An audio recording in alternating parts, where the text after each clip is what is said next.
देखिए वो तमाशा, एक तमाशेगिर है, उसकी गड्डी मैंने पीछे चलाई थी रजौरी पुंछ में। वो कल मैंने देखा यहाँ कंडक्टरों की तरह ऊपर पुल से सीटी बजा रहा था, लेकिन बदकिस्मती मुझे तब हुई, मुझे दुख तब हुआ एक SHO उसके साथ सीटियाँ मार रहा है। और मार कब रहा है? जब पानी खत्म हो गया, लोग बर्बाद हो गए। क्या वो लोगों की बर्बादी पे वहाँ गुज्जर नगर पुल से लोगों के गुज्जर नगर से लोगों की सीटियाँ हम कम मारते हैं खुशी में? तो क्या वो इसलिए खुशी में सीटियाँ मारा था कि जो गुज्जर नगर और जम्मू शहर जो बर्बाद हुआ उसकी खुशी में सीटियाँ मारा था? ये सवाल उसको जरूर पूछना। कहना मेरा भाई, किसी की बर्बादी पे सीटियाँ नहीं बजाई जाती बल्कि उनके दुख में शरीक होया जाता है। देखिए ये एक पूरे जम्मू सूबे के अंदर एक बहुत बड़ा डिज़ास्टर है और जो हुआ है, और हमारे काफ़ी सारे लोगों का नुकसान हो गया। और आज ये खाली नहीं शहर के अंदर बल्कि गाँव के अंदर भी हमारे किसानों का बहुत नुकसान हुआ है, उनके माल मवेशियों का, उनकी फसलों का नुकसान हुआ है। शहर में ये लोग जो डाउन टाउन एरिया में रहते हैं, जो कंजस्टेड बस्ती हैं, वहाँ रहते हैं। जैसे अभी मैं गुज्जर नगर में आया हूँ, इससे पहले मैं पीर खो में गया था। यहाँ 2-2 मरले में, 3-3 मरले में लोगों की ज़मीनें हैं, मकान हैं, और पूरा का पूरा पानी के अंदर धंस गया है और कीचड़ से भर गया है। अपनी जगह एडमिनिस्ट्रेशन पूरी लगी है। ADC मैडम मेरे साथ हैं, joint commissioner municipal Jammu corporation के मेरे साथ हैं, वो बंदोबस्त कर रहे हैं, लेबर लगाई है।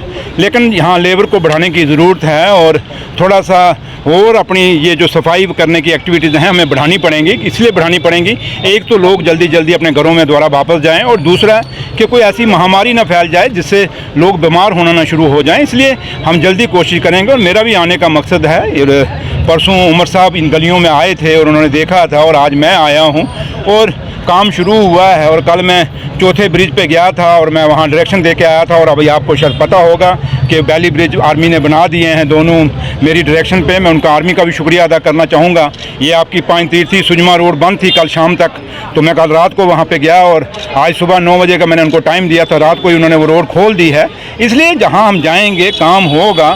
लेकिन मैं एक ही बात कहता हूँ कि ऑफिसरों को थोड़ी तवज्जो लेनी पड़ेगी। HODs जो हैं, खाली हम दफ्तरों में बैठ के नहीं बल्कि बाहर निकलें, लोगों को देखें, लोगों को मिलें, लोगों की सुनें और देखें कि जो हम चीज़ें दे रहे हैं, जो बंदोबस्त कर रहे हैं, क्या मौके पर वो काम हो भी है नहीं हो रहा।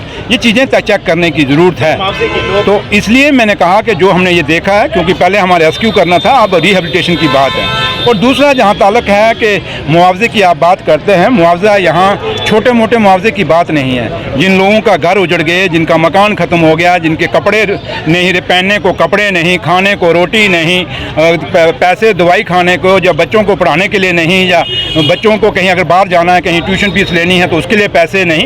एक पूरा सिस्टम, पूरा निज़ाम लोगों का बिगड़ गया है। इसमें बहुत बड़े पैकेज की ज़रूरत है। और मैं हिंदुस्तान के प्रधानमंत्री साहब से और हिंदुस्तान के होम मिनिस्टर साहब से यही अपील करूंगा कि जैसे आपने 2014 में 80,000 करोड़ का मुआवजा दिया था जब कश्मीर में सैलाब आया था, उसमें जम्मू कश्मीर में जो सरकार थी वो BJP और PDP की थी। और ठीक है कि वो 80,000 करोड़ आया और BJP PDP सरकार ने कहाँ दिए कहाँ नहीं दिए, क्योंकि आज भी लोग कहते हैं कि वो मुआवजा हमें कश्मीर में कहते हैं हमें मिला नहीं है। लेकिन आज हम कहें कि उनके कारण जो उस समय की सरकार ने जो घोटालाबाजी की है उसके कारण कहें कि आज मुआवजा नहीं देना, वो बात भी ठीक नहीं है। तो लिहाजा मैं प्राइम मिनिस्टर साहब से यही अपील करूँगा कि अगर उसमें 80,000 करोड़ का मुआवजा था, उसमें 11 साल पहले की बात है, और आज 11 साल बाद जब दोबारा बाढ़ आई है तो पूरी तबाही निकली है। पहाड़ी नाले हैं ये, तभी भी पहाड़ी है, तो इसलिए ये बहुत ज़्यादा नुकसान हुआ, बहुत ज़्यादा नुकसान हुआ है मेरे भाई। तो इसलिए हम प्राइम मिनिस्टर साहब से ये अपील करेंगे कि इस बारी जम्मू में उससे दूने मुआवजे की ज़रूरत है, और उम्मीद करेंगे कि प्राइम मिनिस्टर साहब वो मुआवजा हमें देंगे। कीचड़ में दे रखी है, लेकिन कल कुछ लीडर पुल से ही जो है वो सीटियाँ मार रहे थे।